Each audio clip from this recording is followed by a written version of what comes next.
Hello friends, welcome to rice ice YouTube channel. My name is Tanmoy. আজকের prelims wise সেশনে আমরা ইন্ডিয়ার LPG dependency আর যেটা রিসেন্ট ক্রাইসিস এইটা কিন্তু খুব কম্প্রিহেন্সিভলি কভার করব। ঠিক আছে? দেখো, আজকের হোয়াট টু রিড সেশনে তোমাদের বলা হয়েছিল এই পার্টিকুলার আর্টিকেলটা দ্য হিন্দু নিউজ পেপার থেকে খুব ভালো করে পড়ার জন্য। আশা করি তোমরা সবাই পড়েছো। আর এটা যদি পড়ে থাকো তাহলে কিন্তু রিসেন্টলি যে এলপিজি ক্রাইসিসের মধ্যে দিয়ে আমরা যাচ্ছি, আমাদের বাড়িতে হয়তো তোমরা সবাই জানো যে গ্যাস বুকিং হচ্ছে না। এইসব জিনিসগুলো কিন্তু একটা কম্প্রিহেন্সিভ আন্ডারস্ট্যান্ডিং কিন্তু আমরা পাবো। ঠিক আছে? আর আমাদের আজকের প্রিলিমস বাইট সেশনটা কিন্তু এই পার্টিকুলার আর্টিকেলের উপর ভিত্তি করে। ঠিক আছে?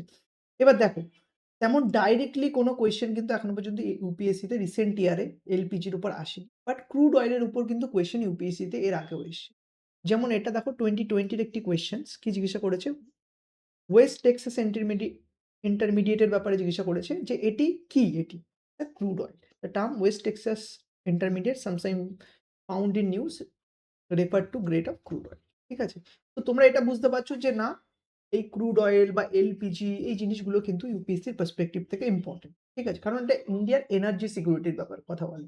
আর এনার্জি সিকিউরিটি রিলেটেড কোয়েশ্চেন কিন্তু both prelims, both mains, even ইন্টারভিউতেও কিন্তু জিজ্ঞাসা করে। You have to be very prepared for that. ঠিক আছে? তো টপিকটা চলে আসি, India's LPG dependence and recent crisis.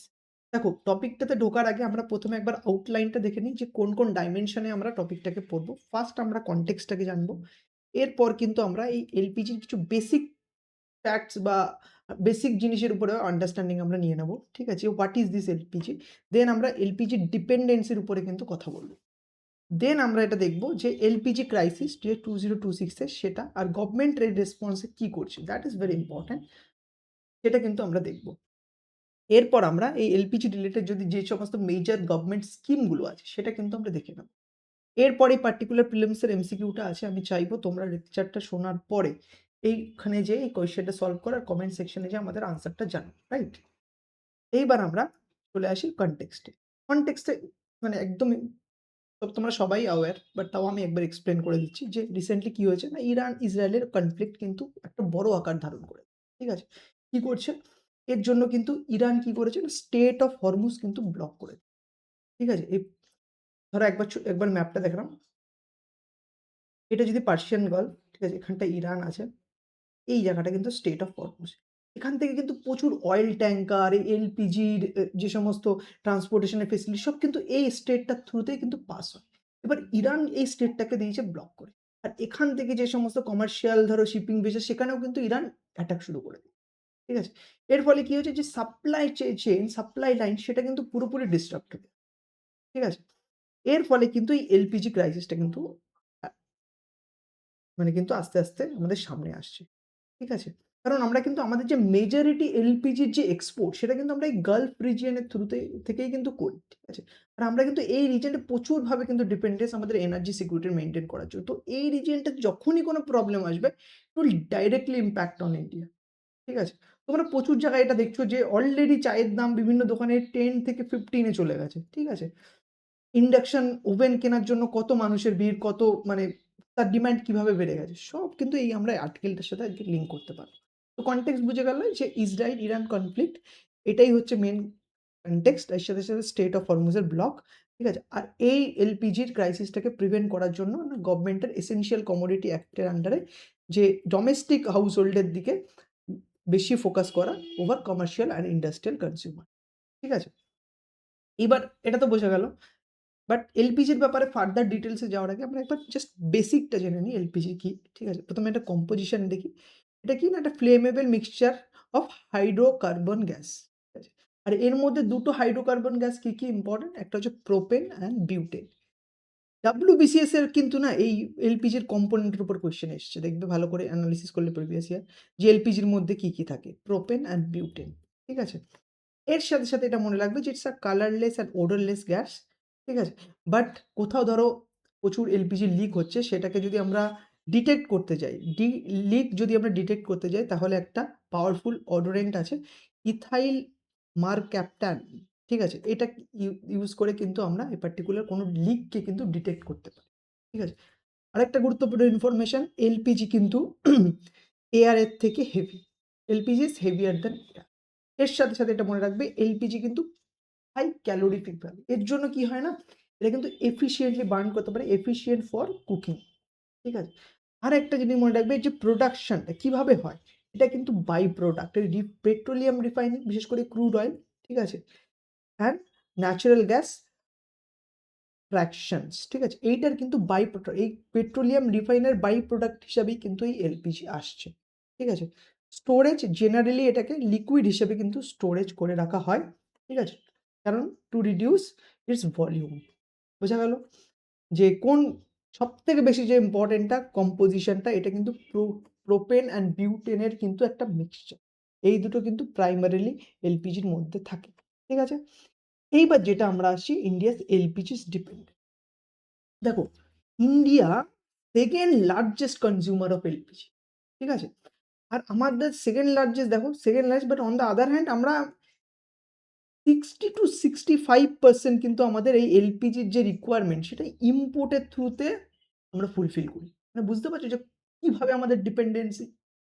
ঠিক আছে? এবার যদি আমরা পরবর্তী যে ভিশন দেখছি যে বিকশিত ভারতের, তাহলে we have to secure our energy security. আর এনার্জি সিকিউরিটির মধ্যে ক্রুড অয়েলের প্রপার রিজার্ভ তৈরি করা, অল্টারনেট এনার্জি সোর্স দেখা, সোলারে ফোকাস করা, ঠিক আছে, সোলারে ফোকাস করা, উইন্ডে ফোকাস করা, ঠিক আছে, গ্রিন হাইড্রোজেনে ফোকাস করা, এগুলো কিন্তু এই ইন্ডিয়াকে কিন্তু এনার্জি সিকিউর বানাবে। তখনই কিন্তু না আমরা আত্মনির্ভর ভারতের কথা বলি, সেটাই কিন্তু তখন আমরা যে ট্রুলি আত্মনির্ভর হতে পারবো। ঠিক আছে? কোথাও গ্লোবের একটা মানে এক্সটেন্ডেড নেইবারহুডে কিছু কিছু একটা হলো, তখন দেখো আমাদের পুরো আমরা আমাদের নিজেদের ঘরে দেখতে পাচ্ছি তার ইম্প্যাক্ট। ঠিক আছে? এতটা পরিমাণে কিন্তু এই মুহূর্তে ওয়ার্ল্ড ইন্টারকানেক্ট।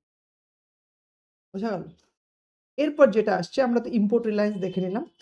আর যে ইন্ডিয়ার যে ইম্পোর্ট এলপিজি, তার 90% কিন্তু ওয়েস্ট এশিয়া রিজিয়ন, বিশেষ করে মিডল ইস্ট রিজিয়ন থেকে কিন্তু আসে। তার মধ্যে প্রাইমারিলি সৌদি আরবিয়া, ইউএই, কাতার, কুয়েত, এই 4টে কান্ট্রি থেকেই কিন্তু বেশিরভাগটা আসে। 90% ইন্ডিয়ার যে ইম্পোর্ট, সেটা কোথা থেকে আসে না, ওয়েস্ট এশিয়া। তার জন্যই কিন্তু এত ইম্প্যাক্ট করছে।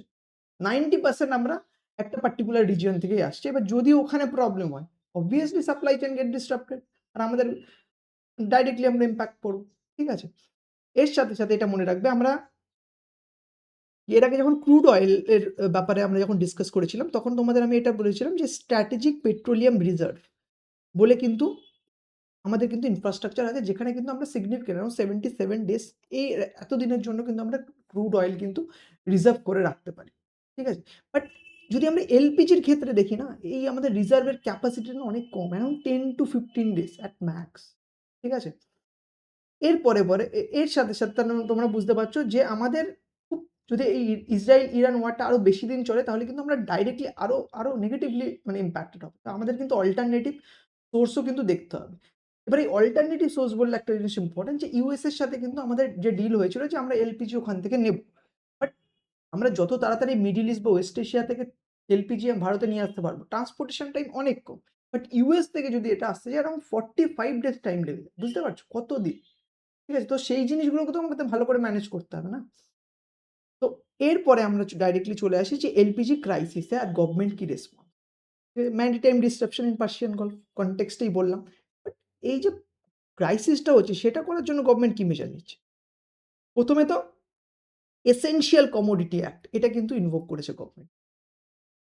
এটা কি করছে, যে না এর সাহায্যে যে হোর্ডিং, কেউ যদি ধরো যে বেশি বেশি করে এলপিজি সিলিন্ডার কিনে আনছে, ইয়ে করে হোর্ড করতে চাচ্ছে, ঠিক আছে, তারপরে এই অ্যাভেলেবেল যে স্টক আছে, সেটা যাতে কমার্শিয়াল পারপাসের জন্য বেশি ডাইভার্ট করা না হয়, এটা যাতে ডোমেস্টিক ইউজের কাজে লাগে, সেইগুলোর জন্য কিন্তু গভর্নমেন্ট এসেনশিয়াল কমোডিটি অ্যাক্ট করেছে।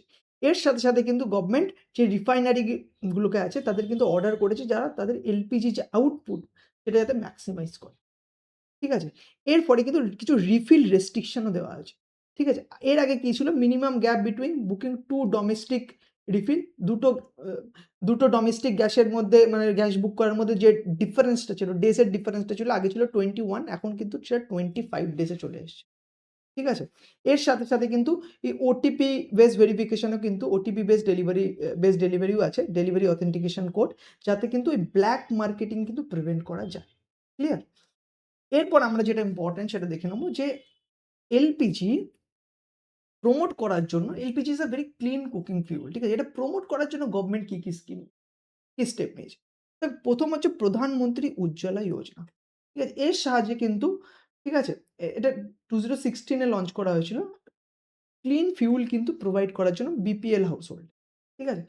2017 এ অ্যারাউন্ড 10 crore ফ্যামিলিজ এর কাছে এলপিজি ছিল। 10 crore এলপিজি কানেকশন ইন্ডিয়াতে ছিল। বাট এটা বেড়ে এই স্কিমটা লঞ্চ করার পরে কারেন্টলি অ্যারাউন্ড 33 crore।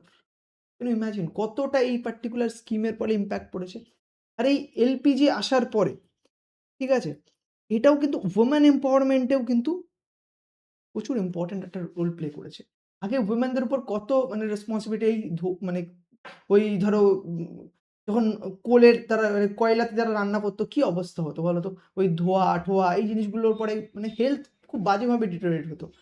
যে ইনডোর এয়ার কোয়ালিটি মানে খুবই পুয়ার। এলপিজি কিন্তু সেখানে একদম ট্রিমেন্ডাস একটা রোল কিন্তু প্লে করেছে। বিশেষ করে এয়ার কোয়ালিটি ইমপ্রুভ করার জন্য। ঠিক আছে? এরপরে কিন্তু উইমেনের হেলথ ইমপ্রুভমেন্ট হয়েছে। ঠিক আছে? এর সাথে, সাথে কিন্তু উইমেন এম্পাওয়ারমেন্ট ও আমরা এনশিওর করতে পারি। দেখতে পাচ্ছ তোমরা কোন জিনিসটাকে কিভাবে কানেক্ট করা যায়। তো এইভাবেই কিন্তু আমাদের ভাবতে হবে। এরপরে এসছে গভর্নমেন্ট আরেকটা পাহাল বলে একটা world largest cash transfer program launch করেছে। যার সাহায্যে কিন্তু যে এলপিজি যে সাবসিডি সেটা কিন্তু ডাইরেক্ট বেনিফিট ট্রান্সফারের থ্রুতেই দেওয়া হয়। যাতে কোনো লিকেজ না হয়, ট্রান্সপারেন্সি মেইনটেইন করা থাকে। এর ফলে কিন্তু ওভারঅল যে গভর্নেন্স সিস্টেম, যে স্কিমের যে ডেলিভারি, সার্ভিস ডেলিভারি সেটাও কিন্তু অনেক বেশি ইমপ্রুভ হয়ে যাবে। ঠিক আছে? তো এটাই ছিল আজকের আর্টিকেল। ঠিক আছে? আমরা বেসিক জানলাম, ১ম এ তো আমরা কনটেক্সট জানলাম, বেসিক জানলাম। ইন্ডিয়া যে হাইলি আমরা কিভাবে এলপিজির উপর গালফ কান্ট্রিতে ডিপেন্ডেন্ট সেটা আমরা দেখলাম। অ্যারাউন্ড আমাদের 90% এলপিজি ইম্পোর্ট কিন্তু ওখান থেকেই হয়। ঠিক আছে? এরপরে আমরা ক্রাইসিস দেখলাম, এলপিজি ক্রাইসিসের সাথে, সাথে যে গভর্নমেন্টের যে step essential commodities act invoke করা, ঠিক আছে? রিফিল রেস্ট্রিকশন আনা, তারপরে ওটিপি ইউজ করা, ঠিক আছে? এরপরে আমরা দেখলাম গভর্নমেন্টের যে মেজর স্কিম এলপিজি প্রমোট করার জন্য সেটা। এইবার আমি চাইবো এই প্রিলিমস এর পার্টিকুলার এমসিকিউটা তোমরা সলভ করো। ঠিক আছে? সলভ করে এর যে আনসারটা সেটা আমাকে কমেন্ট সেকশনে যেয়ে জানাও। তাহলেই আমি বুঝতে পারবো যে না তোমরা বুঝতে পেরেছো। কমপ্লিটলি ক্লারিটি এসছে এই টপিকটার উপরে। ঠিক আছে? আর যদি কোনো ডাউট থাকে তোমরা কমেন্ট সেকশনে যেয়ে সেটাও জানাতে পারো। আমরা কিন্তু ক্লিয়ার করে দেবো।